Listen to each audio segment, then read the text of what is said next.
Okay, everybody, let's take it from the top.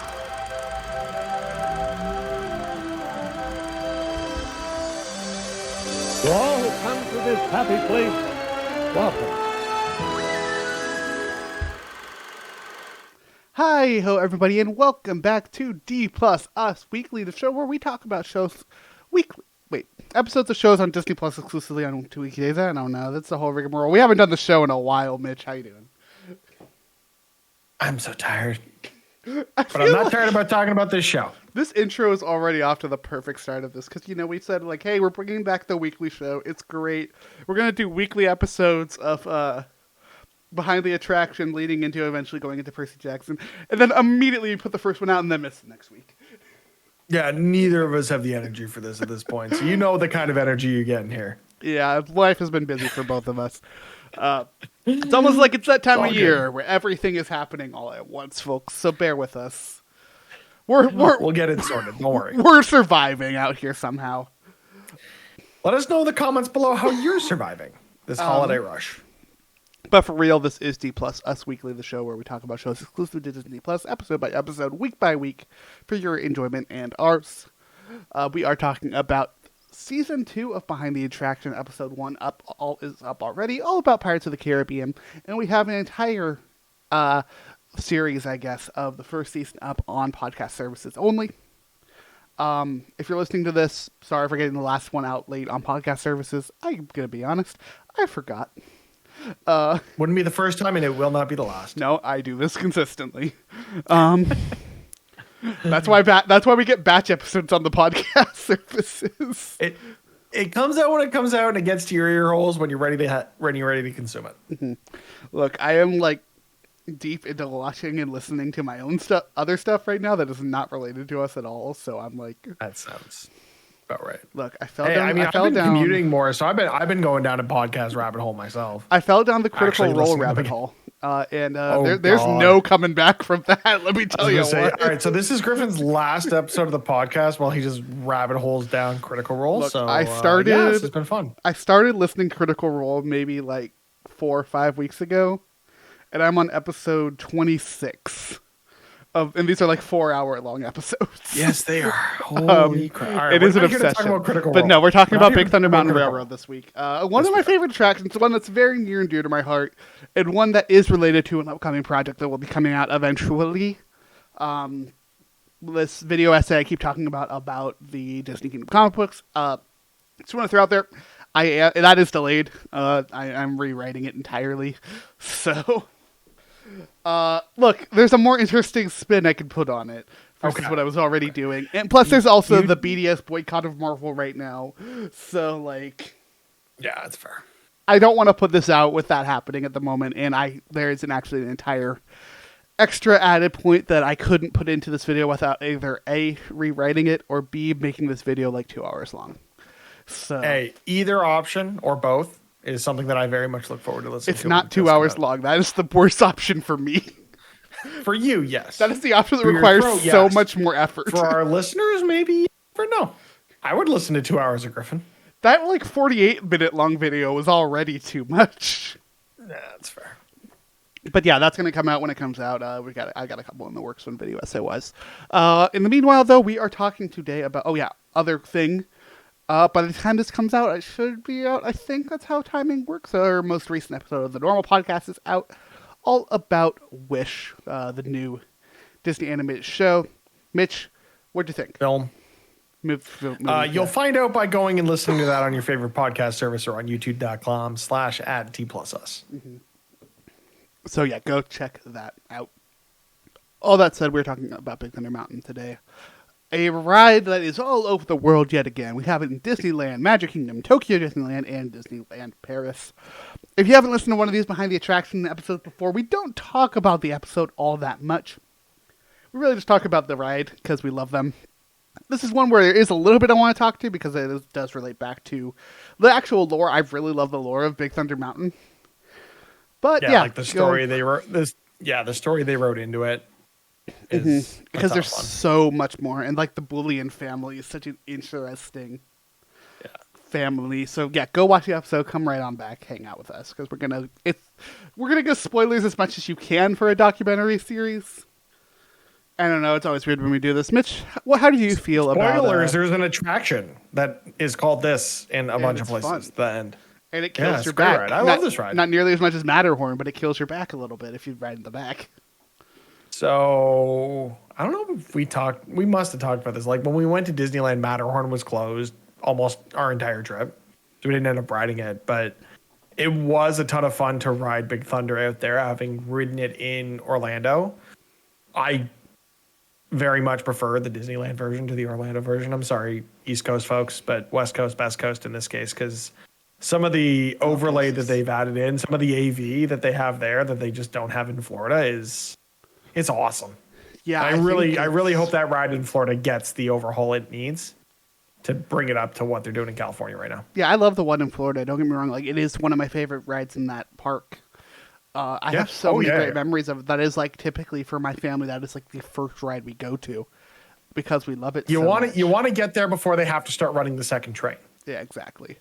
Like some of my favorite memories though were like on those early mornings you can get into the parks because if you're staying at a Disney hotel, and we were in line for Big Thunder and like the sun was coming up over Space Mountain. And I think I still have like the footage I took of this somewhere. I'll see if I can find it and I'll put it on the socials. Yeah. But like I truly do love this ride. I love the theming of it. I like that Frontierland in Paris is like entirely dedicated to Big Thunder Mountain. It's the center point of it. It's the tentpole attraction there. I do think like looking at Magic Kingdom in Florida specifically, this is probably my favorite mountain of the four. Yeah. I know they're retheming Tiana's Bayou Adventure. I'm still going to call that a mountain even once it's been rethemed. So out of the log flume ride there, this Space Mountain and Seven Dwarfs Mine Train, like this is the one. See, I love Seven Dwarfs Mine Train, but I can barely fit on that ride. I can perfectly. It's a tight fit for us boys with them big thighs. It is one of those like that. There's Tron, there's Avatar at Animal Kingdom. Are really the three that I have to squeeze myself into. That evil ride. It's not even the ride system. It's just those damn leg restraints, and Tron has the same ones. Oh, great. No, okay, but Tron, it's manual. Animal Kingdom, it's automatic and doesn't get past the point. If you got to jam that thing into the back of your knee on Tron, you can. You just pull down as hard as you goddamn can. Okay, you'll fit. Good to know. No problem. I will probably be going next month if everything works. Yeah, you got to ride it. You got to get that virtual queue. Mm-hmm. It's such a good. And if you can ask for the front row, do it because that was unbelievable. But we're not here to talk about Tron, at least not yet. We always bump into Tron at least for a little bit on these. It's really cool, and it's at the same park. All right, there's a correlation. Look, as soon as I've ridden it, I'll come back and we'll do an episode on it because I'm legitimately super excited to ride. We will do it every time we go on a trip. We're just gonna do this was my trip. And I don't see why not, because it's. So we still have to do the Fantasmic episode and the Happily Ever After episode. So. Shit, we forgot to do that. We kind of did the Happily Ever After as the one with Aaron, didn't we? Yeah, well, that was more than just that. Happily Ever After is big enough where it deserves its own episode. But agreed. Yeah, the lore of Big Thunder Mountain Railroad, whether you go with Rainbow Ridge, Tumbleweed, Thunder Mesa, like I personally go with Rainbow Ridge. Like, it is very interesting to me. I love this kind of lore behind this mountain that has resurrected this old gold mine train after this family essentially fucked everything up. Like, it is really fun. It is really clever. And it's one of those rides where, like, it is weirdly poignant. Yeah. I still think the most interesting thing about Big Thunder for me, it isn't the backstory, it isn't the engineering of it and how it's been rethemed or reworked to work in these 4 different parks. Is it the GOAT? It's the fact that it is one of the few theme park attractions globally that's been written up about in medical journals. Do you know this? Yeah, I do know this, but of so course in I know this. 2016, it was written. Oh, well, yeah, okay, that's fair. So in 2016, it was written up in the American Osteopathic Association journal, a paper that basically said this attraction will cause you to pass kidney stones if you have them, which I think is just hilarious. If I was local to Florida, like, oh man, something's acting up. All right, time to hit the theme parks. Like, Go stand in that 2-hour line. hey, you buy yourself Genie Plus a day. All right, you're already in enough pain. You got to pass that stone ASAP. Fair. Yeah, this is one where it's like the lore of Big Thunder Mountain is a newfound love for me, having recently read the comic book, which I do highly recommend reading it because it's detailing like the events that caused everybody to shut down the mines of Big Thunder Mountain. And it kind of fleshes out the story of Barnabas T. Bullion. But when it comes down to it, as fun, as great as the lore is, as iconic as that goat is, because that goat is nothing short of iconic. It's just a fun ass ride. Like, it's one of the few thrill rides in Magic Kingdom / Disneyland. I know more have been added. But like, it is truly the great thrill ride of that section of the park. It is fun. It is fairly fast, and it is genuinely thrilling, even in those smaller moments that feel less thrilling, like when you're going up and down versus downs and these massive turns and these quick, hard turns. And I guess there's no upside down stuff. It is very fun. It's fun. It's a family-friendly attraction. What I think a lot of people underestimate, like, going to Disney isn't like going to any other amusement park, right? Almost everything is made for the entire family to enjoy. It's not like you're going to Universal and Hulk is going to cause people to throw up unless you're at Epcot, in which case avoid mission space or do the green mission instead of the orange mission. I forget which is which. You nailed it. Fuck yeah. But really, it's the fact that this is an attraction for all ages. And I think this is something that Disney does better than anyone else in the theme park industry, of even something like this that was built to be a high thrill attraction is something that everyone can enjoy. I don't think unless you're under the age of like 3 or 4, once you hit you hit that height requirement, this is something that everyone can enjoy, which is nice. Yeah, and it's not one that gets old either. It is always fun, and there's always some other little small thing you can notice when riding this ride. But one of my favorite... Can you do me one favor before we move on? Can you pull up your omnibus there of Big Thunder Mountain again? I just want to make sure I'm putting the right one in my Amazon putting the right one. Okay, yeah, I am. Mitch, you have Marvel Unlimited. Yeah, doesn't mean I don't like hard copies of comics, and it's only $22. Oh, that's a good deal. It's a great deal. I think also this has the Enchanted Tiki Room in it as well.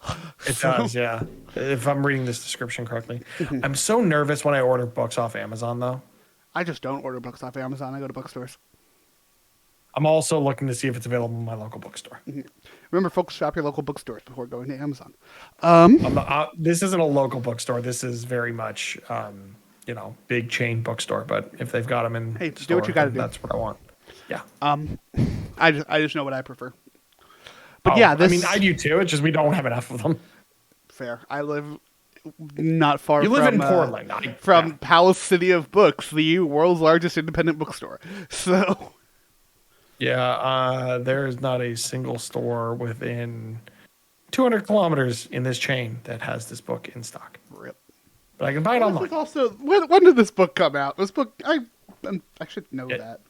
The comics themselves were... Big Thunder was 2015. Tiki Room was 2016. Yeah, the looks collection like this printing was 2021. Yeah, 2021 looks to be the printing. So yeah, I'm not surprised I don't have copies of this anymore.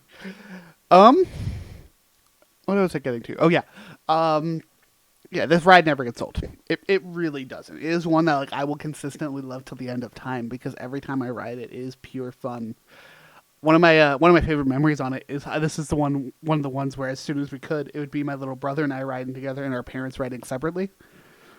And because my legs are just so much bigger than his, I'm essentially holding it down and he is flying up and down the entire ride. Yep. A little bit of the danger in that style of restraint. It's why we don't see those as much anymore. But goddamn, it's not funny. I was going to say, it's definitely I'm surprised they haven't replaced those. or added like addition. Like I don't even think there's no seatbelt there, right? It's just a lap bar. Yeah, just a lot more. Yeah, I'm surprised they haven't installed seatbelts, to be honest. But I mean, it's a fairly safe attraction as far as stuff is concerned. There isn't any like dip or turn that is so steep that you could actually fall off and get hurt. no, but there have been a few incidences of injuries on this ride at Disney parks. True. Is this So, one of the ones in- where a man had a heart attack? In '98, a 5-year-old boy was injured when his foot was wedged between the car and the edge of the exterior platform.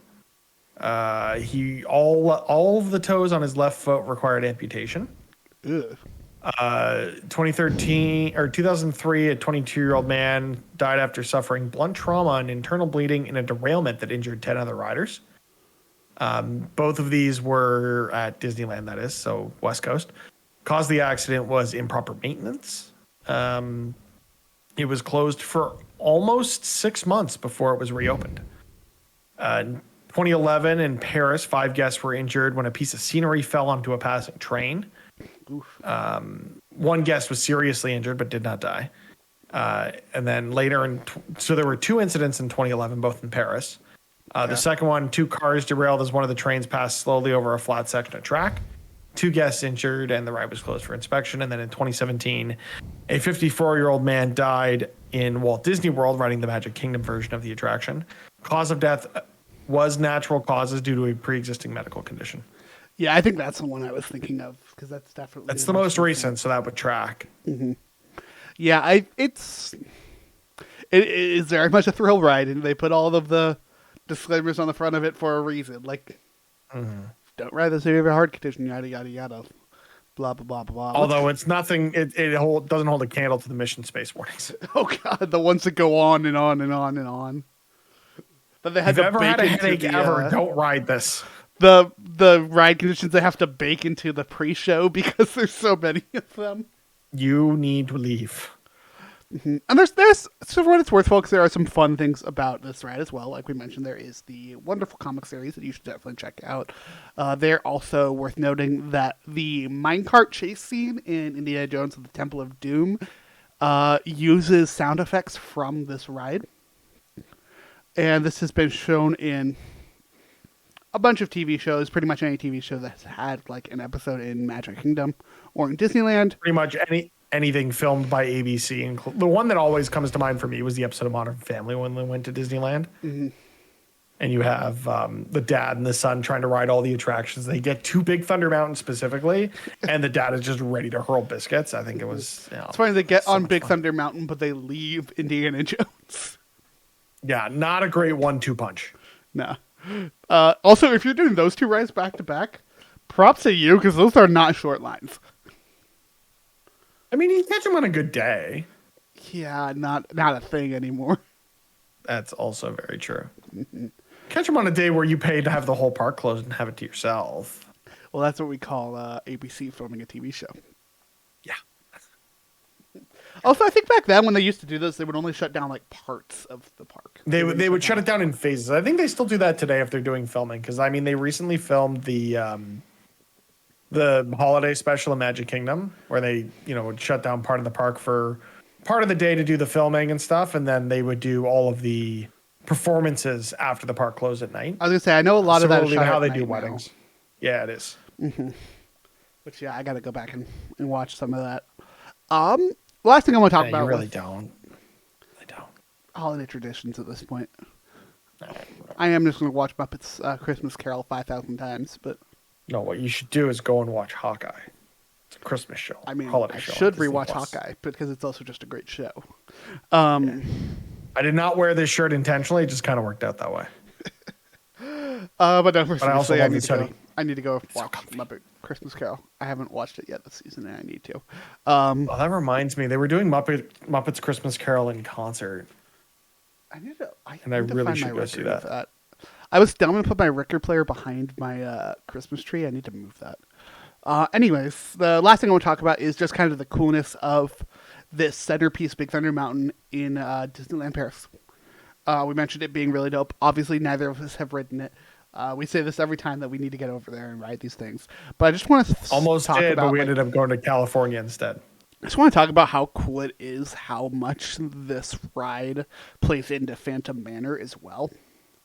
Over there, and like how all of this is intertwined is really that power of the Disney rides that you don't really see elsewhere. Like Universal has their own style of building things that's really cool, but they don't really interweave their rides in this way. And Disney doesn't even interweave their rides this way all that often.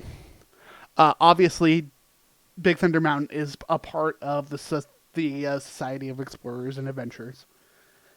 I think Barnabas T. Boolean is the least liked member of the Society of Explorers and Adventurers, but he is a part of it nonetheless. So it's all cool stuff. It's a great ride. Yeah. It's fun. All that said, Mitch, do you have any idea what our next episode of this one is? I don't know what the next Indiana episode Jones. is. It's Indiana Jones. It's Indiana Jones. Oh, yes. heck yeah. Doodle-doo, I doodle-doo. was just talking about the theme song the other day, so we will be back next week with that. Ooh, and then we get on to the food. Can we just skip Indiana Jones and talk about the food? Oh, I love Indiana Jones. See, I didn't get to ride it and experience the whole thing, which is sad. It's a great ride. You should really come back and we'll ride it. No, I wrote it, but half the audio animatronics weren't working. Well, no, now it's been refurbished. Was that before or after my trip? It had to have been Well after. after. Well after. Okay. Well after. It was only like 18 months ago. It was like Not even. It was like 12 months ago. 4 or 5 months after you went. Again, that's not a large time frame, Griffin. It feels like Only it. been here. Yeah, fair enough. Of course, folks, you can find all of our other stuff like we mentioned at the top of the episode. But Mitch, if people want to keep up with us, where can people find us? At D plus us once I remember to start posting on socials again, because it's been weird coming out of this bubble of not posting anything and now wanting to post stuff. So thank you for being patient. But yeah. Maybe I'll just start posting personal political shit on that and see if that gets us followers. I'm not going to do that. Check our personal Twitters, that kind of stuff. That's pretty much all I post anymore. Go check out Twitter that. is also the worst, so I'm just going to start posting on Threads. Check our TikTok when I remember to put shit up. If that's Post not funny shit. I just haven't posted anything in like a couple months. That's the issue. We'll get back to it. Yeah, I'll make some stuff at some point. Go check all that out. We'll see y'all in the next episode, but until then, have a magical day.